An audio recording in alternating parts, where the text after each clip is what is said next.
Good morning students, welcome to my channel gaining knowledge. आज हम लोग अपना कॉन्सेप्ट फिर से स्टार्ट करेंगे। ठीक है, हम बेसिक से स्टार्ट करेंगे।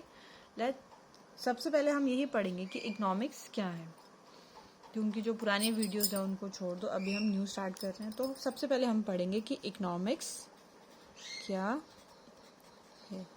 इकोनॉमिक्स एक बहुत ही वास्ट कॉन्सेप्ट है। अगर हम इसको स्टडी करना चाहें तो ये एक बहुत ही ज़्यादा वास्ट कॉन्सेप्ट है। इसको आप बिगनिंग में क्योंकि आप लोग क्या हो, एक बिगनर्स हो, तो बिगनर्स के लिए इतना वास्ट मतलब डीप में जाने की ज़रूरत नहीं है। आप इसको एक simple day to day life के जो कॉन्सेप्ट्स हैं उनसे ही समझेंगे, तब आपको इसके कॉन्सेप्ट्स क्या होंगे, जल्दी क्लियर होंगे। ठीक है, अब इकोनॉमिक्स को, अगर आपको इकोनॉमिक्स न्यू सब्जेक्ट है आपके लिए, ठीक है, इकोनॉमिक्स आपने जो आप 9th-10th में पढ़ते हो उस इकोनॉमिक्स में और जो आप 11th में इकोनॉमिक्स पढ़ते हो उसमें टोटली डिफरेंस है। ओके, तो इसलिए आपको इकोनॉमिक्स का जो बेसिक कॉन्सेप्ट है वो पहले पता होना चाहिए कि इकोनॉमिक्स में हम पढ़ते क्या हैं और हम इकोनॉमिक्स को क्यों पढ़ते हैं। इकोनॉमिक्स को अगर हम रिलेट करना चाहें तो हम ये भी कह सकते हैं कि इकोनॉमिक्स में हम क्या पढ़ते हैं, हिसाब किताब करना। क्या पढ़ते हैं? हिसाब किताब करना, यानी कि अकाउंटिंग बिल्स। ठीक है, अकॉर्डिंग बिल्स का मतलब ये था हिसाब किताब करना। अब हिसाब किताब कैसे करेंगे? अभी आपकी एज में मैक्सिमम बच्चों को पॉकेट मनी मिलती है। ठीक है, आपकी मंथली फिक्स पॉकेट मनी होती है, वो सबको मिलती है। अब आप सपोज करो कि आपकी जो पॉकेट मनी है, पॉकेट मनी वो कितनी है, ₹1000 है। अब इसी 1000 रुपीज में से आपको अपना पूरा का पूरा मंथ जो है वो प्लान करना है। इसमें आपको अपना बस फेयर भी देना है। ठीक है, जो देते हैं उनको अपना बस फेयर भी देना है, फिर स्टेशनरी भी लेनी है और अदर्स बेसिक थिंग्स होती हैं जो कि आपको इसमें से फुलफिल करनी है।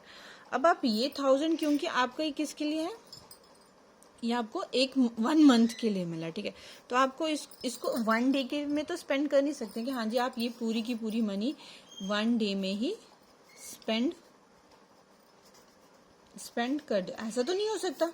आप इसको एक ही दिन में स्पेंड नहीं कर सकते हो।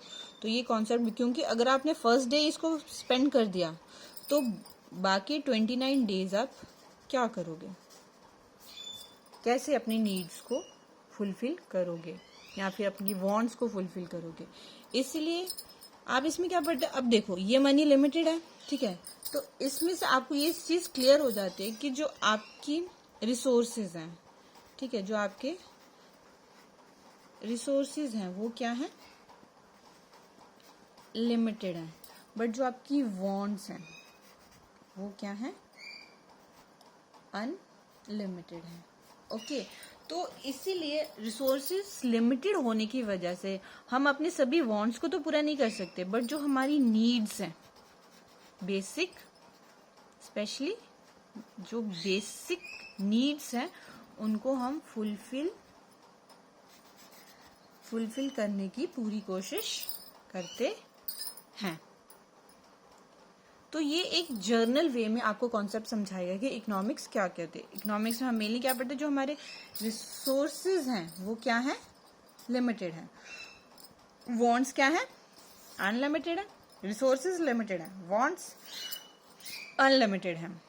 तो इसीलिए हम अपनी सभी वांट्स को फुलफिल नहीं कर सकते। सभी वांट्स को फुलफिल नहीं कर सकते, इसलिए हम क्या करेंगे, अपनी जो बेसिक नीड्स हैं उनको फुलफिल करेंगे।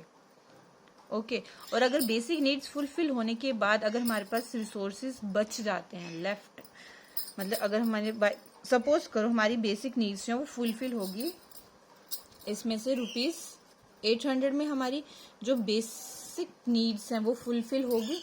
तो जब हम ₹800 में हमारी बेसिक जो नीड्स हैं वो फुलफिल होगी, तो जो ₹200 हमारे पास बचे, जो हमारे पास कितने बचे, ₹200, तो इन ₹200 से हम क्या कर सकते हैं, अपनी कुछ वांट्स को भी फुलफिल कर सकते हैं। तो ये था हमारा बेसिक कॉन्सेप्ट किसका? इकोनॉमिक्स का। Thank you.